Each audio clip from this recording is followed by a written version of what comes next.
Hi there, readers! Are you ready for another good chapter of Dory Fantasmagory? I think it's a great way to get some reading in today. But first, our chapter 2 yesterday was pretty fun-filled, and I asked you to make a prediction on what you thought was going to happen next in our chapter 3. So if you remember, in chapter 2, it was called Did You Hear the Doorbell Ring?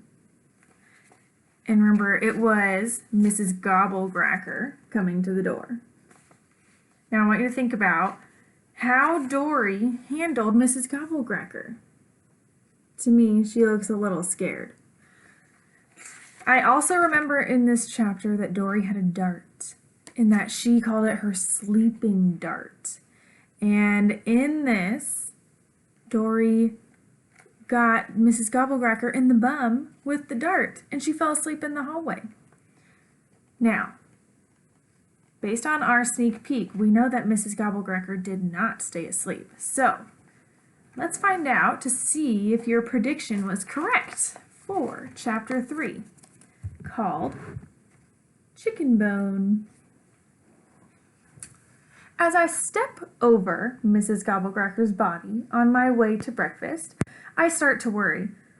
100 years sounds like a very long time, but what if 100 years goes by really fast? I decided to wear my cow costume as a disguise just in case Mrs. Gobblecracker wakes up, just to be safe. Aren't you hot in that? Asked Luke. No? Yes? I don't want Mrs. Gobblecracker to recognize me.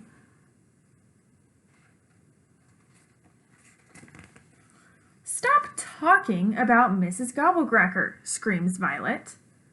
Stop talking about Mrs. Gobblecracker, I copy her. Stop copying me. Stop copying me. While Mrs. Gobblecracker is asleep, I finally have time to hang out with Luke and Violet. I try and get Luke and Violet to laugh at me. Cereal time, I've discovered, is the best time for laughing. If I can get milk to come out of my nose, they always laugh. And if my parents sleep late, I can make them laugh by saying bathroom words.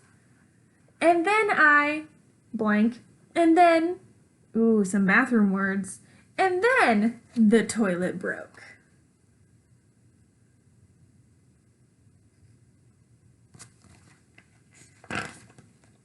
But after cereal time, I have to work much harder to get their attention.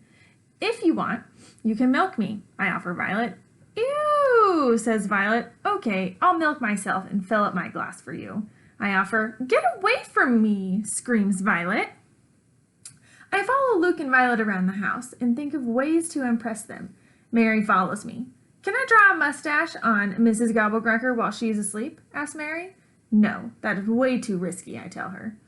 But she's snoring really loud, says Mary. I'm busy, I say, waving her away.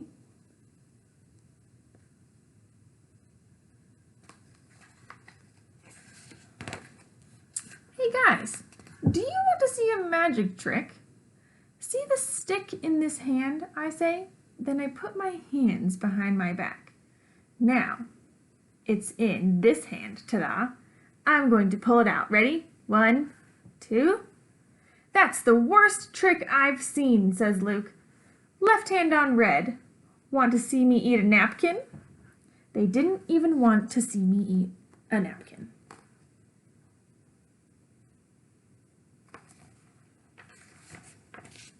Hey guys, do you know that I can sing without opening my mouth?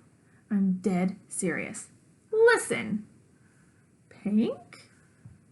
Can you please hum somewhere else, says Luke. It's not humming, I'm singing, I say. Wait a minute. Is that sweat?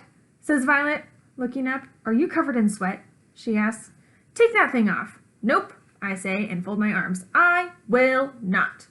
Why do you always have to act like such a baby, says Violet. Then Mom yells, Rascal! It's 100 degrees! Take that costume off right this second. Do you guys remember why she's wearing that costume?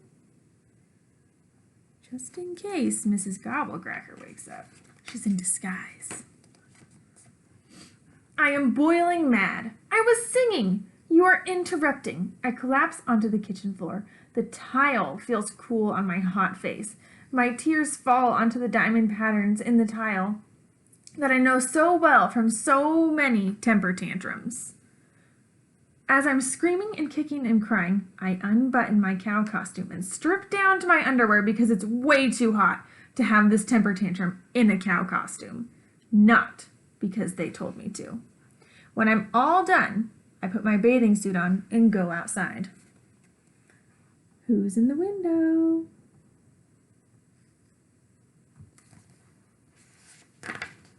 I find Mary asleep under a tree. Are you real sleeping or fake sleeping? I ask her. Real sleeping, she says without opening her eyes. Now even Mary doesn't want to play. I lie in the hammock all by myself and think maybe Luke and Violet are right. Maybe I am a baby. I think of all the babyish things I do. I still smell my bunny and suck my fingers to fall asleep. I still put all my clothes on inside out. I still can't whistle. I still overflow everything I pour. I still want to wear my nightgown all day. When I look up at the trees through my tears, I see someone up there looking down at me. Who are you? I ask, rubbing my eyes, squinting into the sun.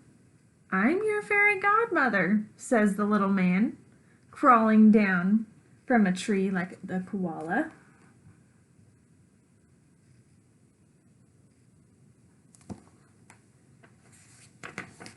Are you sure? I ask.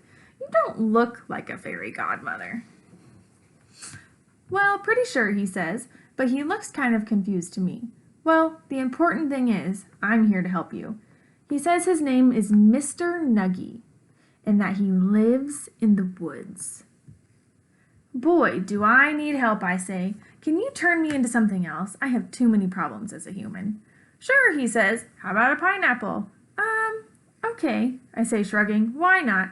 He takes out his wand. 1, 2, 3. Ta-da! I look down at my body. I don't feel like a pineapple, I say. Do I look like one?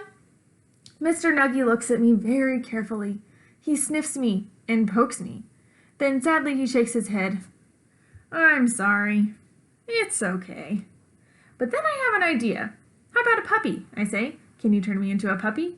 Definitely, he says, jumping up excitedly. No problem at all. He's lucky that I'm already really good at turning into a puppy.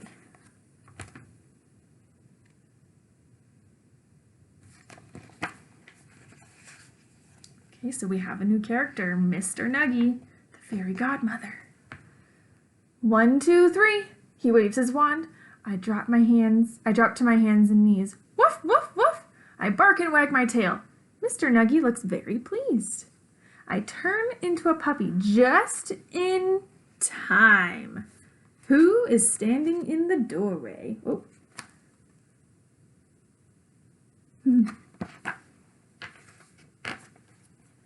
Where did that little girl go?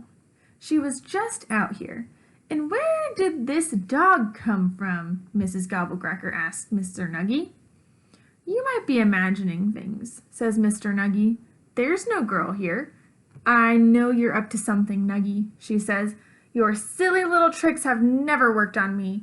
Watch out, says Mr. Nuggy. This dog bites. I bark my head off at Mrs. Gobblecracker. Somebody get this dog to be quiet, says Mrs. Gobblecracker. She has absolutely no idea it's me. Ruff. Okay, I have a quick question for you. Is she actually a dog? Because remember, Phantasmagory is when imaginary life comes into real life. So do you think that she's imagining this or not?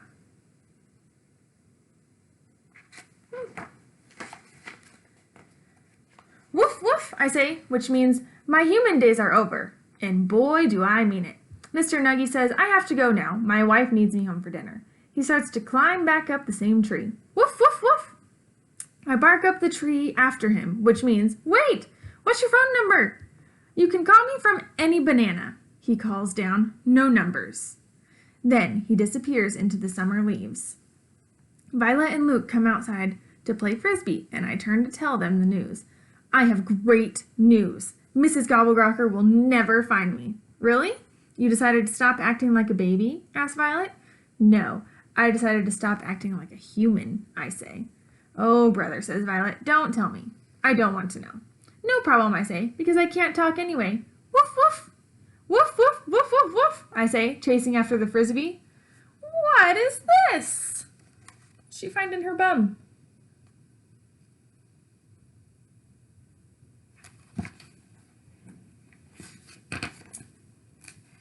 Beat it, says Violet. But Luke says, come here, puppy, and he pets me.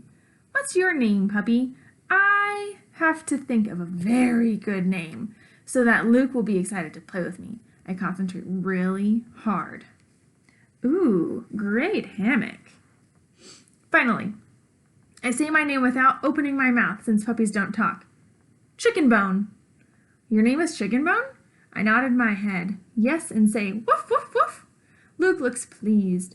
Do you have an owner? He asks. I shake my head no, and make the saddest puppy eyes ever.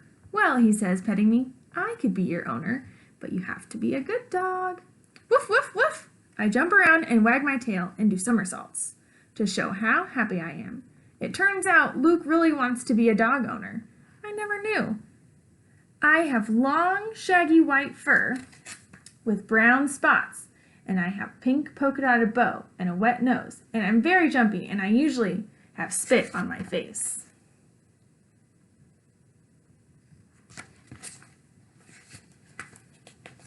Luke just can't get enough of me. He loves Chicken Bone. Looks like Luke is pretending now too. And that's how I became a dog named Chicken Bone. And how Mrs. Gobbleglocker was left hanging around my house, looking kind of bored and confused. I guess she is waiting for me to come back.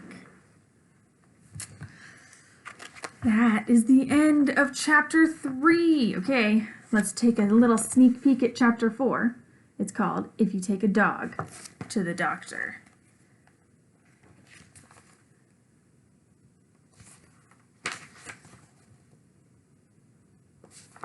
And I'm not going to show you every picture because it actually might give away what happens in this chapter.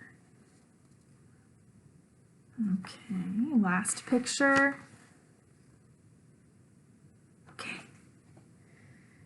Okay, that was super fun. Now, before we read again tomorrow, I want you to think, why did Rascal, or Dory, bring in a new character, Mr. Nuggy? Why do you think that she wanted Mr. Nuggy to be part of her imaginary life also?